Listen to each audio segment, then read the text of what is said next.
ഇതിന് ടീച്ചറാണ് നേതൃത്വം കൊടുക്കുന്നത്. ടീച്ചറിന്റെ പേരെന്തുവാ? സിനി.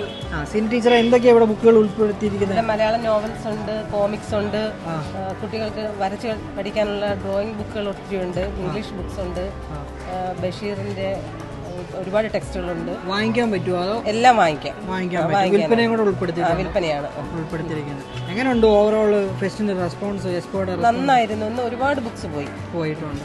കുട്ടികൾ തന്നെ മേടിക്കുന്നു. കുട്ടികൾ പാരന്റ്സ് ഇഷ്ടം പോലെ വാങ്ങിക്കുന്നുണ്ട്. ഒരെണ്ണം ടാർഗറ്റ് ചെയ്തിട്ട് അടുത്തുള്ളത് അയ്യോ ജസ്റ്റ് മിസ് ചെയ്തു. ഒറ്റ ചാൻസും കൂടെ ഉള്ളൂ.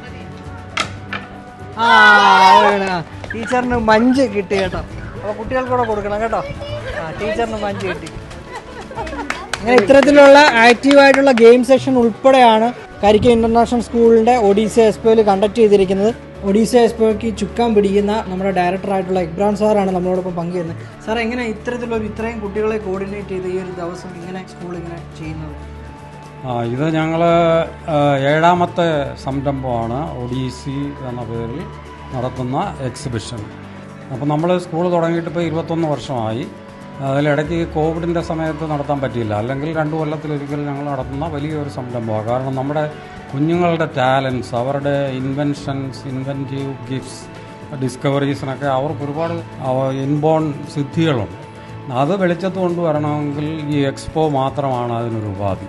ബാക്കിയെല്ലാം അല്ലാതെ നമ്മുടെ ബെസ്റ്റ് ഓൾറൗണ്ടർ സ്കൂൾ എന്നുള്ള അവാർഡൊക്കെ നമുക്ക് കിട്ടും. ധാരാളം ആക്ടിവിറ്റീസൊക്കെ നമുക്കുണ്ട്. പക്ഷേ ഈ സയൻറ്റിഫിക് ആയിട്ടുള്ള അവരുടെ ഉള്ളിൽ മറഞ്ഞു കിടക്കുന്ന ലേറ്റൻ്റ് ടാലൻസിനെ വെളിച്ചത്ത് കൊണ്ടുവരുന്നതിന് വേണ്ടിയാണ് നമ്മൾ എക്സ്പോ സംഘടിപ്പിക്കുന്നത്. കാര്യങ്ങൾ ചെയ്ത് പഠിക്കുക, do and learn, experiential learning എന്നാണ് നമ്മുടെ CBSEയുടെ ഒരു സ്ലോഗൻ. എല്ലാ കാര്യങ്ങളും എക്സ്പീരിയൻസ് ചെയ്ത് പഠിക്കുമ്പോഴേ അത് കുട്ടികളുടെ മനസ്സിലോട്ടിറങ്ങും. നമ്മൾ ഈ ഒരു കൊല്ലം മുഴുവൻ ക്ലാസ്സുകളിരുന്ന് പഠിപ്പിക്കുന്നതിനേക്കാൾ കൂടുതൽ നമ്മുടെ എക്സ്പോയിലൂടെ ഒരു ദിവസം കൊണ്ട് കുഞ്ഞുങ്ങൾ പഠിക്കുന്നു എന്നുള്ളതാണ് ഒരു സത്യം.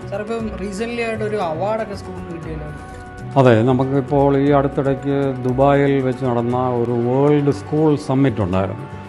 അവിടെ 25 രാജ്യങ്ങളിലെ സ്കൂൾ മാനേജേഴ്സ് ആൻഡ് പ്രിൻസിപ്പൽസ് പങ്കെടുത്ത ദുബായിലെ 20ാമത്തെ എഡീഷനായിരുന്നു. അവിടെ വെച്ച് നമുക്ക് ബെസ്റ്റ് ഓൾറൗണ്ടർ സ്കൂൾ എന്നുള്ള ഒരു പുരസ്കാരം നമുക്ക് കിട്ടി. നമ്മുടെ ഈ 20 വർഷത്തെ പ്രവർത്തനങ്ങളുടെ ഒരു അംഗീകാരം, പ്രത്യേകിച്ച് യുണൈറ്റഡ് നേഷൻസുമായിട്ട് ബന്ധപ്പെട്ട ധാരാളം പ്രവർത്തനങ്ങൾ ഞങ്ങൾ ഓരോ വർഷവും നടത്താറുണ്ട്. Interfaith harmony week, world international day of peace, Hiroshima week, സമാധാനത്തിന് വേണ്ടിയുള്ള മതസൗഹാർദ്ദ വാരാചരണം, അതുപോലെ സമാധാന വാരാചരണം, ഇങ്ങനെ UN-ഉമായിട്ട് ബന്ധപ്പെട്ട ധാരാളം പരിപാടികൾ നമ്മുടെ സ്കൂളിൽ നടക്കാറുണ്ട്. അതുപോലെ ഓൾറൗണ്ട് ഡെവലപ്മെൻ്റാണ് നമ്മൾ ഉദ്ദേശിക്കുന്നത്. And international school at your door step എന്നുള്ളതാണ് നമ്മളുടെ ഒരു മുദ്രാവാക്യം തന്നെ. ഇൻ്റർനാഷണൽ സ്കൂളിൽ ഒരു കുട്ടിക്ക് ലഭിക്കുന്ന എല്ലാ സൗകര്യങ്ങളും നമ്മുടെ ഈ ഗ്രാമീണ അന്തരീക്ഷത്തിൽ ഇവിടെ നമ്മൾ പ്രൊവൈഡ് ചെയ്യുന്നുണ്ട്. അവരൊക്കെ വളരെ അധികം ഫീസ് കൊടുത്ത് പഠിക്കുന്ന ഇൻ്റർനാഷണൽ സ്കൂളുകളെ അപേക്ഷിച്ച് വളരെ മിതമായ നിരക്കിൽ നമ്മുടെ നാട്ടിൻ പുറത്ത് ഒരു ഇൻ്റർനാഷണൽ സ്കൂൾ എല്ലാ അതേ സ്റ്റാൻഡേർഡിൽ തന്നെ. കാരണം 10-25 ക്ലബ്ബുകൾ ഫ്രീ ആയിട്ടാണ് ഇതുവരെ ഞങ്ങൾ കുട്ടികൾ കൊടുത്തുകൊണ്ടിരുന്നത്. അതായത് karate, yoga, musical instrument, football academy, അതുപോലെ നമുക്ക് ബാസ്കറ്റ് ബോൾ, പിന്നെ എന്തെല്ലാം ജിം, പിന്നെ എന്തെല്ലാം വേണോ അതെല്ലാം നമ്മുടെ കുട്ടികൾക്ക് കൊടുക്കുന്നുണ്ട്. സ്വിമ്മിംഗ് പൂൾ ഉൾപ്പെടെ ഉള്ളത് വർഷങ്ങൾക്ക് മുമ്പേ അതെ, ഒരു 12 വർഷമായി നമ്മുടെ സ്വിമ്മിംഗ് പൂൾ തന്നെ ഇവിടെ നമ്മൾ ആരംഭിച്ചിട്ട്. അപ്പോൾ അതിൻ്റെ എല്ലാം ഒരു അംഗീകാരം എന്നുള്ള രീതിയിലാണ് നമുക്കിപ്പോൾ ഈ ഒരു നല്ല ഒരു പുരസ്കാരം, വലിയൊരു അംഗീകാരമാണ് നമ്മളെ സംബന്ധിച്ചിടത്തോളം അത് നമുക്ക് ലഭിച്ചിട്ടുള്ളത്.